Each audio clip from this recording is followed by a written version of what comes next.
Alright guys, we're gonna go over the new cards that were just revealed, and let's go from the start.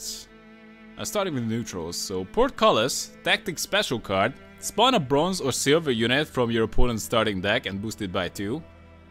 As far as we know so far, it's bronze or silver. You don't choose between those options. You can either get a bronze or silver, so you might get like 2 bronzes and 1 silver. And they heavily hinting there that it's gonna work well in the new mode. So at this time, it's all but guaranteed that there's gonna be a new draft-based mode. You're saying it's Crabgate? It could be not great because it's from the opponent's starting deck. Starting deck is a very important distinction because you know that this card is not gonna be dead. Even if your opponent has no cards left, this card is playable because it plays, spawns, discovers from the starting deck. By the way, the dev said that the spawned keyword is gonna be something else. It's basically the same as discover. You choose between 3 options. So it's actually not bad because playing a silver plus a 2 is decent, assuming that silver is also good for you. I would say in a constructed setting, this card is likely not see play. But in a draft mode, this could be amazing. Just pretty good. Because you can't rely on synergies that much. It's a decent card for sure, and a very interesting one. Very interesting one. At any rate, as a neutral card, it's pretty decent. Nivellen. Move all units on a row to random rows. So 10 strength. By the way, the art is insanely awesome. A bear. Well, you guys see it. You guys will see it. At least now we see it in a small picture right now. Can't even make it bigger. But the art is amazing. It's just ridiculous. But the point is, you move all units in a row to random rows, so it works well with your own units that benefit from movement. Or you just throw people into the weather, or just mess up some combos, like Ran is eating some stuff, or just great swords are getting buffed, and you just mess it up. But of course, ideally it's the best if you already have like a rule strategy yourself, so it's most likely to see play in a scoia'tael deck. So it's an awesome card, and I'm really glad. And you might just say that, why not just have this as a scoia'tael card, or why not have some certain cards as, like, for example, Straggleboard that was really revealed last time as a Skellige card. But I think it's always better to have it as a neutral card because it just allows us some flexibility later, even if it's not gonna see play in nothing but scoia'tael decks. But who knows? It's too early to tell, most definitely. Trial of the Glasses, Trial of the Grasses, Alchemy special card, deal 10 damage to a unit, unless it's a Witcher. If it survives, boost it to 25 power. And this could be ridiculous. Well, it can serve as a removal. Can also, for example, if you have just a Nilfgaardian Knight, and you just hit it, then you can boost it up to 25, so technically you're getting a 14 boost, which is not that amazing. So like you would need to be at least an 11 strong. Just a sec. You would need to have like a 11 strength card. It's even better if it has armor, but it's definitely a very interesting card, especially good on Witchers that have low power, because it's a lot easier to make it work on them. I'm not sure how good this will be. I don't know, I kind of coming back to that question, how viable it will be. I think it's a very viable card. You can easily swing for a lot of points with it if you play low strength Witchers, but currently we don't have a lot of low strength Witcher options. But it's definitely a card to watch out for, because getting a 20 boost out of nowhere is could be easily the one that just swings the game. Ox is a Witcher, good point. Just, come on, bring up some good options. Oh, it would really work well in Ox. Like 20 strength boost for Ox. But the point is with Ox, like, you probably want to play Ox in a scenario, like, not as a finisher. You just want to use Ox wherever you want to lock something. Target on villain threat and merit. Exactly. It's really good on non-Witcher golds that have armor on them. Like, I'm not exactly sure about the armor value of all the cards, but some of them have a lot of armor on them, and you can just turn them into 25 strength. So you definitely need to consider those. So it's definitely not hard to find a good target for this. And 25 power from a gold, potentially 25, but even if you're just talking about 20, that's pretty strong. And in my opinion, the most interesting card of the set so far, and that's saying a lot because, oh boy, like everything, I could say that for to almost every single card. But I think this, for me, is the most interesting card because I just read it. If you have exactly like 1 strength Ciri, Witcher, Doomed, if you have exactly 2 copies of each bronze card in your starting deck, set power to 25. So this is a deck defining card like nothing else. It forces you to have only 2 of a kind bronzes. And I built a deck where I only use 1 of a kind bronzes, just an experiment. I played around with other players with that, and it was really fun. And it just makes you think about the game differently. And Ciri, probably the limiting the bronzes to 2 is more of a speed spot right now, because we don't have that many bronzes to maybe make the one-off strategy super viable, but the 2-off strategy should be really viable. And I'm definitely the most excited to build a deck with her in mind. And because her power gets set to 25, you can resurrect her. You just play her for 25, then you resurrect her for 25, and that's extremely powerful. So you can not only play her once, but twice. Oh, she's doomed? Never mind that. Okay. And it's doomed. Okay, you're not gonna do that twice. I would have done it twice. Okay, guys. Okay, sure. I would have done it twice if she wasn't doomed. Fine. Okay, you guys got me. I would have did it twice. But it makes you think about the only question is it worth it? Is it worth it to limit, well, actually just boost your deck size to 26 in the first place, and just for this 1 card? Because the golds, because this is a 25, just straight up, but like how strong are golds in general? Like, I would say at least a 17 is what you expect from golds you include in your deck. And Ciri is only 8 better than that. But is it worth the sacrifice of only using like 2 off of every bronze card to just to include Ciri?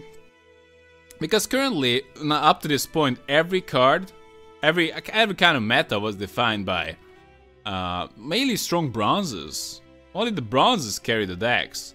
And usually, like, you got some strong bronzes, and you want to include as many of them as possible. You don't want to add a bunch of lame cards. But it's definitely interesting. And even if she won't be top tier, I think a lot of players will appreciate her being in the game, because this is the kind of card I would love to see more of. This is the kind of card I'm not too crazy about constructed myself. I like it. You guys know that I like it, but I'm more of a draft mode player, to those of you who don't know. But this is the kind of card that just makes me say, like, I wanna play some constructed. I wanna play this card. I wanna build a deck around this. So that's the neutrals, and I have to say, like, after this, like, those were amazing already. Anyway, Siren. There's not much to know about this other than she looks hot, and she summons Moonlight, which is a boon that she applies in a row. But how good that is, we don't know. But we do know that Mr. Werewolf here likes the Moonlight and becomes a 14. And he also immune. So, like, their combination is just 18, which is not great. If you're considering 2 werewolves, and that's still not gonna be that good. It's gonna be a 32 for 3 cards. So that's not great. So there's gotta be something else. I suspect the Moonlight is also gonna give some kind of buff. Because that's the only way that makes sense. Because the better, all the hazards and boons so far also had a positive effect and a negative effect with them. And Moonlight most likely has something, but we don't know yet. Maybe it's gonna boost people by 2 every time, every turn. Maybe that's no. I think that wouldn't be out of question. What do you guys think? What is Moonlight? Because that could be Moonlight, or maybe something else. I could easily imagine like boost for 2.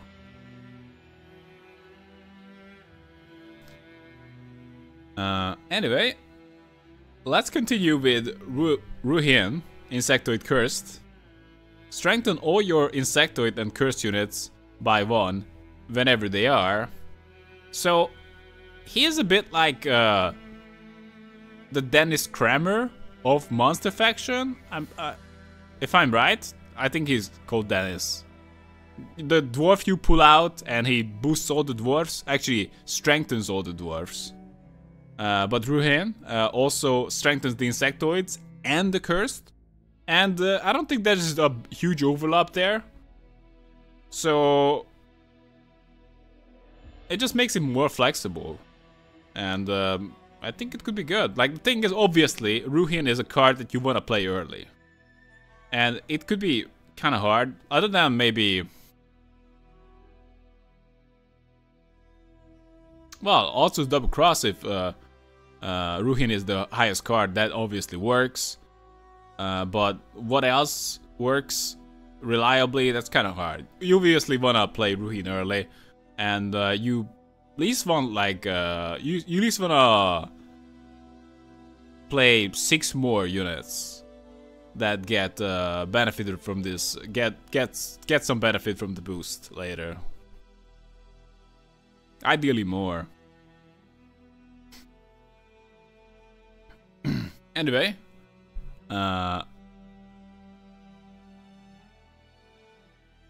it's a better focus for this archetype. Yeah, I guess it could be. But we gotta play it early, and it's actually a bit harder to play it early in the monsters. Who cares, Moonlights, if there are boobs? Yeah. Anyway, Goliath, or Groid, boosts self by 6. Whenever this unit is damaged, deal 2 damage to self. So you can drop this as 16, which is above average, at least for what we consider average to be the silvers. Well, the average silver power level is now like conservatively 14, but it's actually 15. Like more like actually 14, 15, something like that. And this is a 16. But it also takes more damage from any damage source. So he can get really punished. Even by a Vetter. I don't know if it's worth it. Obviously you want to play it late. So I'll just take the round with it. I think it's a fine card. It's weak to weak when your opponent can spam removal. Even if your opponent can play 1 removal on it, like just do 1 damage to it, he's gonna take more damage. And he's just gonna drop to give or take average value. Goliath is great against all the solitaire decks.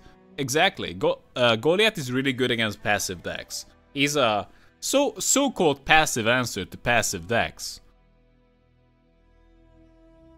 And most importantly, a fucking horse. The new leader of the monster faction. A demon horse called Whispering Hillock. He's a relic leader and spawns an organic card. And it doesn't specify what the rarity. So it can be even a gold one, a silver one, or a bronze. It could be anything. But even if it's a bronze one, this is fine. But if it's a silver or a gold one, this is gonna be crazy. It's not just a horse. It's a horse. What are you talking about? It's the super badass Mom of Thrones. It's a horse, guys. What are you guys talking about? That ball in the background, that doesn't matter. Is there a gold organic? Yeah, Wolfsbane. I guess you can do that. Actually, that wouldn't be that amazing, because that's only a 12. But that's still pretty good. Whispering Hillock. Actually, this is a very good generalist card. Fucking horse. I love it.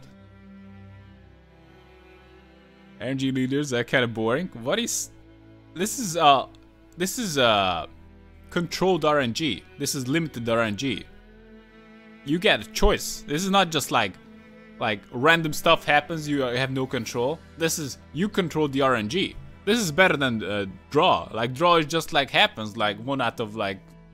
You draw like 1 out of 12 cards. Like, you can't control it. Unless you just really thin your deck. But this is pretty good. Like, the whole discover mechanic is, I think it's pretty good. And the point is, Whispering Hillock, the black horse, could be a good generalist leader. I don't think you really care about organic cards that much, but... Or maybe, I don't know, we don't know yet if you really care about organic cards specifically in some kind of decks. But yeah, that's why I'm saying that it's a really good generalist card. Maybe Mr. Horse is gonna be the new generalist leader instead of Daegam. Because monsters kinda don't have that. You either have Aradin, but he's kind of pushing the Frost archetype. Then you got Shirtless Dude, but he's total consumer. Then you can use Dagon, but he's not that great. Anyway, let's go to Nilfgaard. And we got Slave Hunter. This is amazing. It's all coming together, and I'm so happy. I always wanted to be a slaver in like RPGs, but I could never be.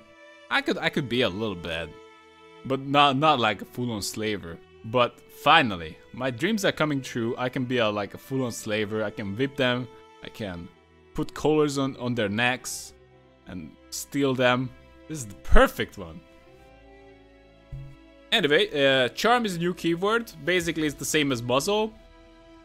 Muzzle is a charm. You basically take a free or weaker bronze enemy with 3 power less. So this is a base 8 that could be potentially a 14, which is pretty good, especially if you can get a lot of frees, and most importantly, if those frees can give you extra value. But can those frees give you extra value? But more importantly, I think this is something that's really not really brought up that much, is that you take those units. Because, okay, let's just bring an example. I think I got the perfect example, guys. The devs brought up the example of taking a Blue Mountain Commando that has a 3 strength, and you take it to your side and it becomes a 5 strength. I think that's fine, but think about it, guys. What if your opponent plays a Necker? you charm the necker's pants off, and he joins your side, and suddenly, your opponent doesn't have a dead necker, your opponent has nothing, and you, in a way, banish that necker. Think about it. That's why Muzzle is so powerful. He doesn't have it. He can't resurrect it. He can't unlock it. Only thing he can do is steal it back. But this is a banish effect. But it only works on bronzes. So that's a limitation. No one will ever play Slave Hunter. Are you sure about that? I think people underestimated Muzzle somewhat. I underestimated Muzzle somewhat, but this is a banish effect. As long as, especially if you can set the strength of the guys to the ideal level, then Slave Hunter is ridiculous, especially for banishes. Imagine just like taking the Skellige guys, like, I don't know. Well, we just gotta see. Of course, this could be a bit of a situational card, but I just wanted to point out the importance of Charm and that it actually acts like as a banish, so to speak. At worst, you take back the small spies. Good point. Makes him a 12, not great, but not too bad. You wouldn't play that in spies? Yeah, probably. Anyway, but you could try that and combos with the ointment thingy, kind of. It does. Heal an ally, randomly split between or resurrect a bronze unit with 5 or less power. Why is that?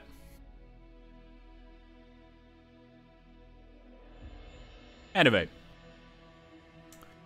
Ramda! Officer, spawn a bronze Nilfgaardian soldier. So, the soldier pool is, like, this is a soldier, this is an officer, but you basically just select 3 out of all the soldiers. We don't have a lot of soldiers, and the soldiers are not too bad. And this is like a 4+ bronze card, which is totally fine. I think this is fine. This guy is fine, unless, like, we have some terrible soldiers. Unit Witcher, like this is a Witcher 2. You can target that with the with that grass thingy that I don't know the name of. Trial of the Grasses. And this would, well, you wouldn't get that much out of it, but it's one target for sure. It's 18 points. 18 points for a gold card if you select one of the Viper School Witchers. That's not so bad. Anyway, Vranda, it's gonna be really good in a draft mode. So I'm giving this guy. Should I go give them ratings? I'm giving them, like, am I excited or not? And this guy's good. Anyway, Shillard, Officer, Truce. Draw a card from both decks, keep one, and give the other to your opponent. Well, this is a very unique effect. First we have, but I think the power level because of it will be maybe off. Truce is a simple keyword that only if none of the players passed, and you draw a card from both decks. So randomly draw 2 cards, one from yours, one from theirs. You keep one of them and give the other one to your opponent. But, like, we just gotta analyze the scenarios, because this guy obviously gives up a lot of stats for this ability. And in order for it to be worth it, you gotta get really good value out of it. Like, if we are keeping a gold, if, let's just say for example, we are just talking about point values here. If you draw into a gold and a bronze and you give your opponent a bronze, it's still not worth it. It's still not worth it because he didn't do a lot. If you draw into a gold and you draw into a complete trash, and you give your opponent a complete trash, it's maybe okay. What do you guys think? Am I wrong about the power level of Shillard?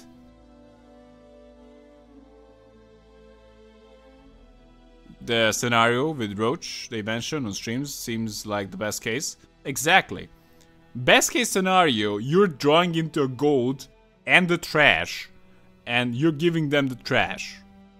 And likely, they can mulligan away the trash unless you're playing it last turn. But that's super random, because it's draw RNG.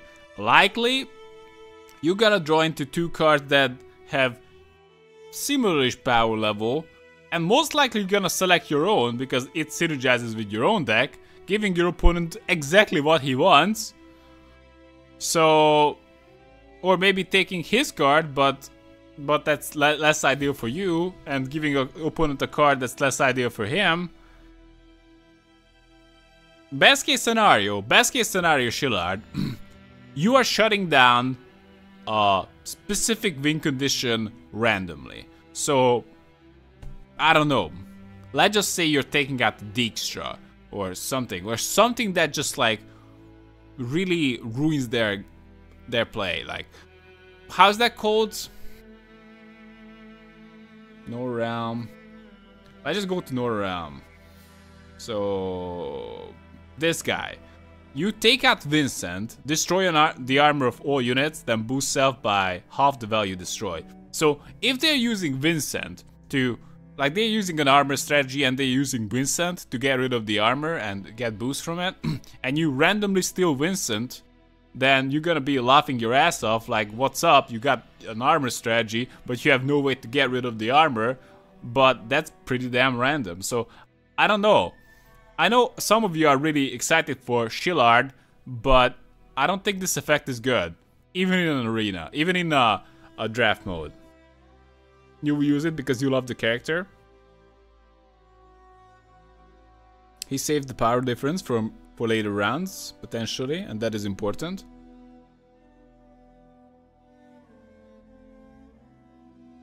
But he's a gold card. You could just have a good gold card and play it later. Or you could steal a gold card. Effectively, he would only have 3 golds. Yes, that's best case scenario. You steal a good gold from them, and you give them a trash from you. But at that point, we are basically talking about Gunter Odim level of consistency at best. But it's probably even more random than that. Okay, better than Gunter? I think it's kind of on the Gunter level. It's like Gunter. Yeah, I think Gunter is better than this. I agree with that. High roller card? Yeah. Give me Gunter any day. Anyway. Let's go to Northern Realms. And first, Cursed Knight. Transform a cursed ally into a copy of this unit, 2 armor. So we can just... these are cursed allies. It doesn't specify that it's gotta be a bronze cursed ally. Any cursed ally works. I don't know if this is cursed. Kian is a cursed as well. So it just looks like the guy who's cursed. So I just had to check. And so we can convert the Tormented Mage. Of course, it really sucks if the Tormented Mage gets killed. And the damn sorcerers get killed, but you can just spam these ones and it really makes sense with the Cursed Knight. And you can end up with a bunch of Cursed Knights that... And you probably, hopefully do not get Scorched. And if you're just using it with the Tormented Mage, you're getting 14 value, pretty good. If you're using it with the Damn Sorcerers, you're getting 12 value. Okay. Again, 12 value here. So it's okay in a curse deck. I don't think it's particularly exciting. And what I failed to see in the curse deck is, so far, finishing potential. We don't really see much of that. We also don't see too much of any value generation. Only thing the cursed deck has so far is decent drops. I don't think it's gonna be enough to take the game. And control.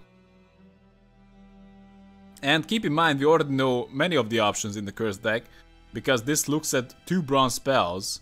So that means in order to use this effectively, you're probably gonna put in at least 4 bronze spells in your deck.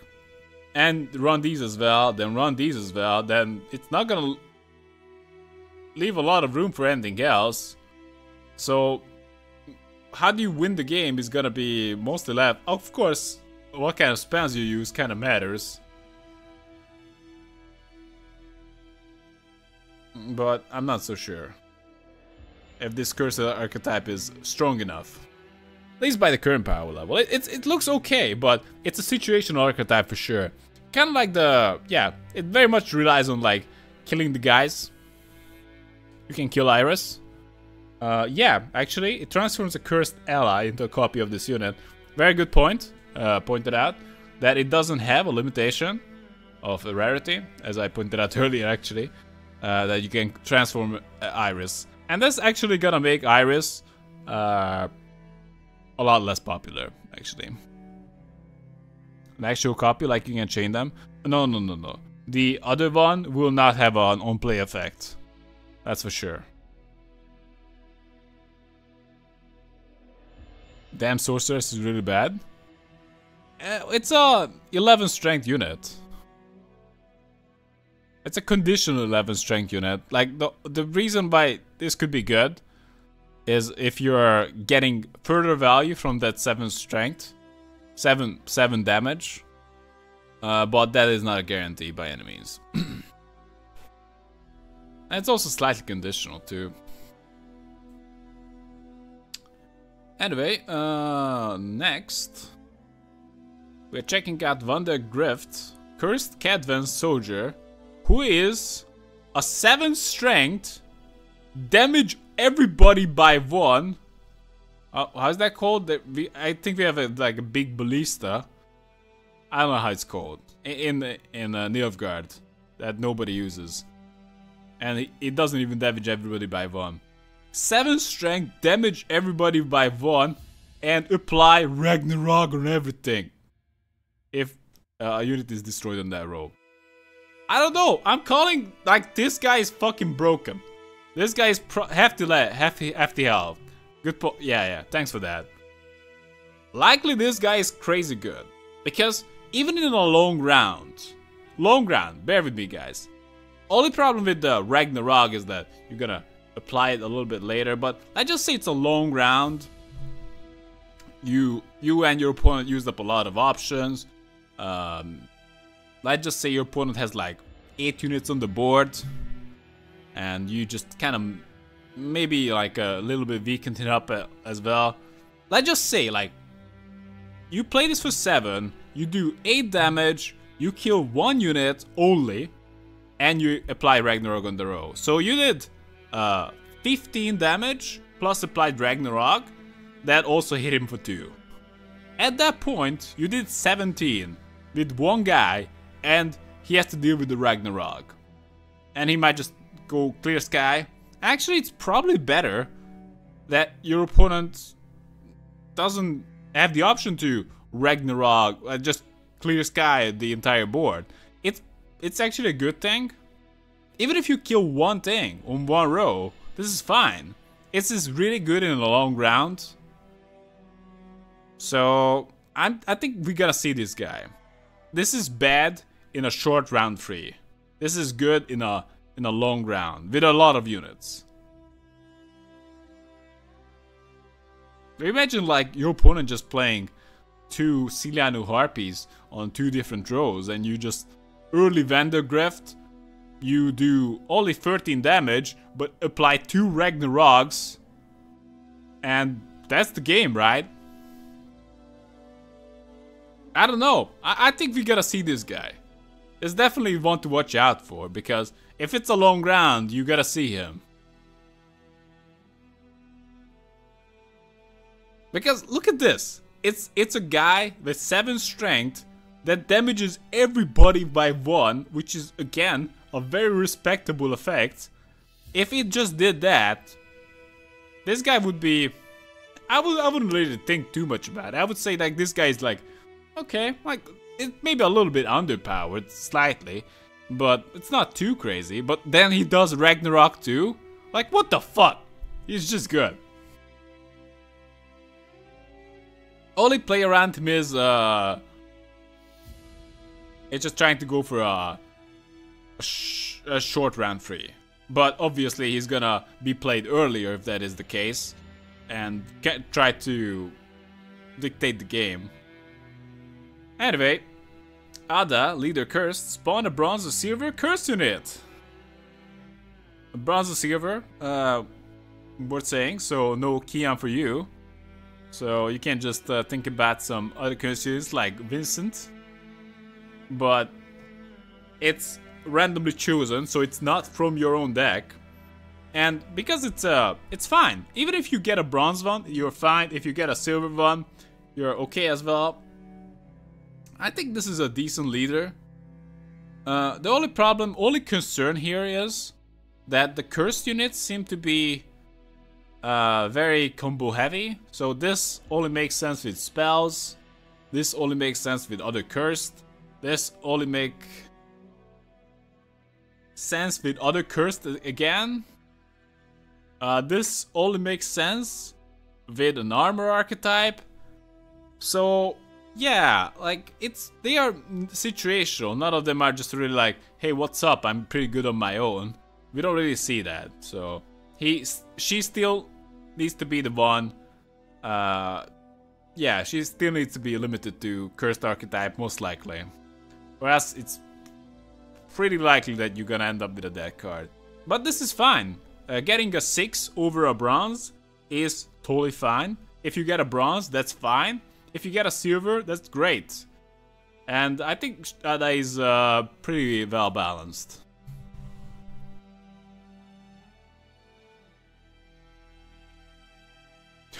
Don't get too excited. He will be probably 3 strength till release. Oh man. These leaders were really disappointing. I think Ada is fine. You don't like the horse? Why not? No love for the horse, guys? What the hell? This is just so silly. I don't know. I'm kind of glad we have a horse leader. I'm kind of voting Roach for the next leader too. Anyway, scoia'tael. Elven Scout, Soldier Elf, spawn a bronze scoia'tael unit that is not in your starting deck. And that's a very important distinction, that is not in your starting deck.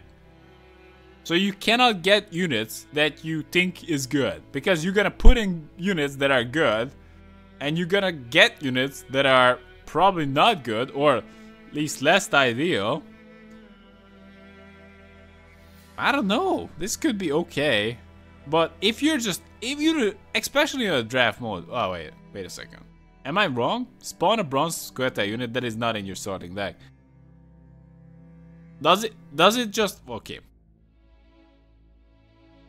Okay, does this mean that it just spawns a unit? Does it just a clarification that spawn doesn't pick from your starting deck? Or it is a statement that you get units that are not in your starting deck? Because I think that will make sense, that you cannot get units from this discover effect that are in your starting deck. Like, that is the way I'm interpreting this. That is the way it makes sense to me. Yeah, like that's it. So, like, this is fine. Like 2 plus bronze scoia'tael unit. So that's fine. But you could end up with a bad card. And that could suck. And at that point, that 2 strength is maybe not gonna be worth it. Especially if you just get really bad ones. Anyway, Polly Dahlberg. Resurrect the non-support Bronze Dwarf. I think this time around we didn't get a lot of excitement for scoia'tael. Non-support bronze dwarf. This is totally fine. Because, like, it's a limited resurrection. We already had resurrection. It just non-support dwarf. Because the support dwarfs, many times they're just extra strength. And they play another dwarf. So this is just fine. And this is the new item. Mahakam Horn. Choose one. Spawn a bronze or silver dwarf.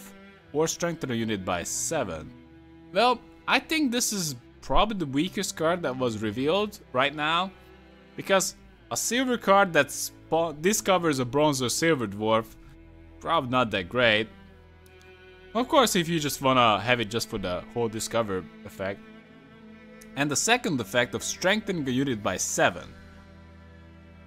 Even would be questionable in Skellige with the insane amount of resurrects. Because the minimum value you want from a silver is 14. So in order for this to be okay, you need to get more value from that strengthen.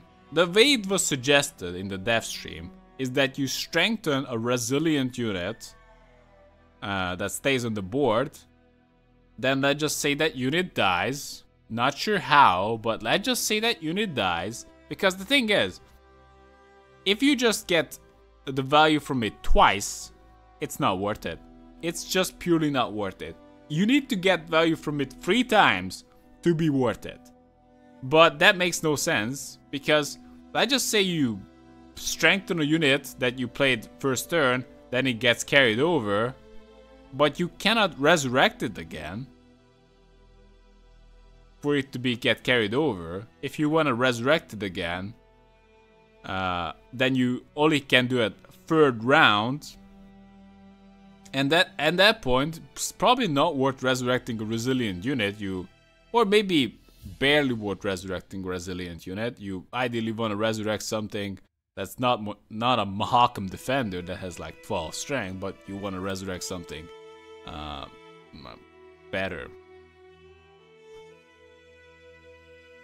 And I just don't see this Mahakam Horn doing a lot. Best case scenario, you play it on Brazilian Dwarf, doesn't get damage. Second turn, it gets killed. Then Polly Dahlberg resurrects that now strengthened Resilient Dwarf, and you carry that over to the last round. How about that? Polly Dahlberg is very, very good. Yeah, Polly's good, but what about the Horn? Can do that with Mandrake anyway. A Mandrake is a 6. But yeah, you can be tricky with the Mandrake. But this also has the option to play a Dwarf. The Horn is bad. It's pretty damn bad. I think it would need to be at least a... Yeah, I don't know. It's a slippery slope because it can get ridiculous fast. Because even if I say like 9, and we're talking about a base scoia'tael unit, then again we just got to the point where like, you know, you get just 18 points. 18 points, you just play it on like a base guy that gets carried over. Oh, what's up? Now you played 18 points worth of silver. Pretty damn good. Also, pretty problematic with any kind of resurrects. So probably 7 is the maximum, or maybe 8 is the maximum they can get away with. That's about it. 7 or 8. I think 7 is the safe bet if they have resurrectors for sure. Anyway, this time around I wasn't too excited about the scoia'tael lineup, but it's good to see that the dwarfs are getting some love.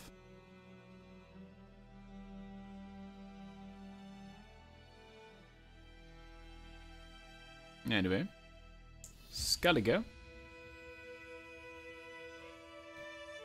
First guy, Clan Protector, Soldier Heimei. Play a bronze item from your deck.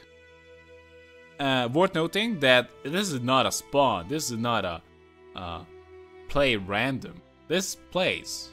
You select the item. I would even like the keyword, select the bronze item from your deck, or just select and play. Anyway, you play it. You just select it.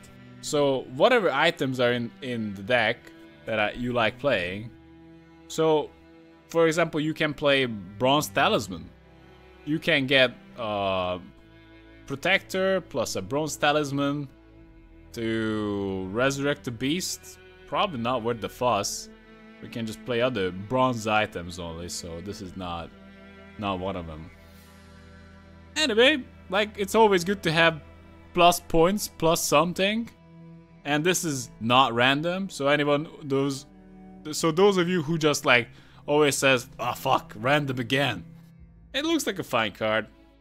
Kind of depends on the bronze item selection, because we know for a fact that the neutral slots have a lot of bronze items. Like that's a bronze item, and that's a bronze item, and I think that those are the only ones.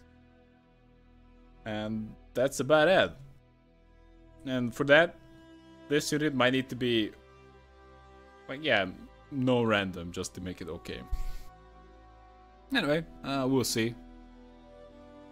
So I guess Skellige has this possibly item deck going on, because we do see a lot of items coming in, more so than other factions. Is this an item? Maybe I'm actually wrong about that. Okay. Anyway, Giant Boar. Destroy a random ally, then boost self by 10. This looks like a terrible card. Like, best case scenario,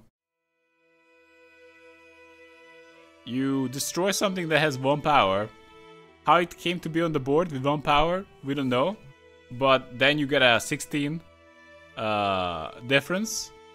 And that's okay. That's great. If you destroy something that has 3 power, then you're not getting a lot out of it. It's just like break even or so. And if you're just destroying 2 power, that's still okay-ish a little bit. But it's a random ally. I don't know what to make of him. This could just cost you the game. Just straight up cost you the game. Especially if you're like forced to play it. Like, imagine that you play a... Like, I think players gonna hate this card. I think players are gonna complain about this card, because think about it. Just think about... I'm just gonna use these cards as an example. Beastmaster guy is a 1 strength that spawns a bear. So your opponent plays a 1 strength dude that spawns a bear, then plays the giant boar, and he fucking locks it. He destroys the Beastmaster, who has 1 strength, and he ends up getting a 17 strength boar. Then, after that, he's gonna play a Priest of Freya, resurrecting the Beastmaster too, and he's gonna be like sitting there all smug with his sunglasses on and whatnot, and he's gonna be laughing at you, and you know it.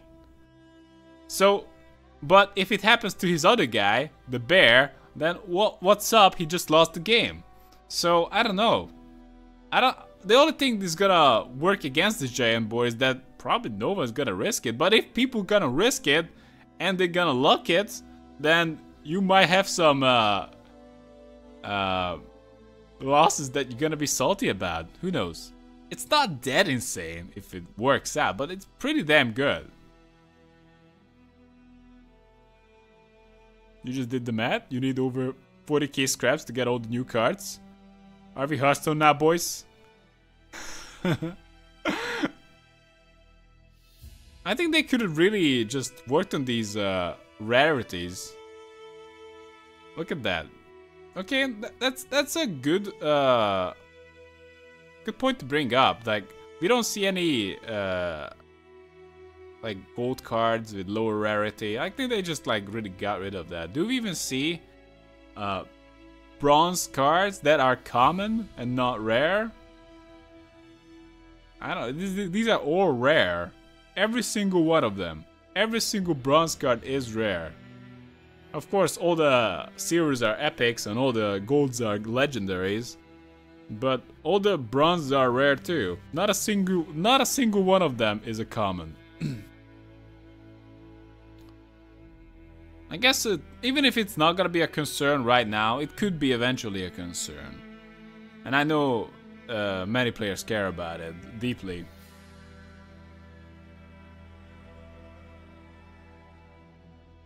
There will be commons, Burza said. But even with the commons, it could be a concern. Because Gwent does require you to have all the legendaries. Well, no. Well, I guess kinda... It's good to have them. You don't want to run a 22 card bronze deck with some silvers and 1 gold. Anyway, deal talent damage to self. Reduce the damage inflicted by 2 for each beast you play this match. So Olaf, a 20 strength bear, and as long as you play beasts. And what is a beast? That's a good question. Giant boar is a beast. And actually, I don't know if spawning a bear counts as playing a beast, but maybe it does. Because you kind of play a beast. And if you have that, if you play a beast archetype, you just simply have Olaf as a finisher. But even if you don't play a priest archetype, you can just play Olaf anyway and heal him back up with Armor Smith. So that's not too bad. And considering, well, at this point, at this moment, Skellige is a bit struggling for good gold. So if this was in the game, I'm pretty sure players would use it. And we just have to see the state of the golds in the next expansion. And of course, very much so the changes that happen to the current cards. Olaf is a totally fine card, like there's nothing to really talk about here. 20 points if you run a beast deck, if you're not, you can always heal him back up. It's just good.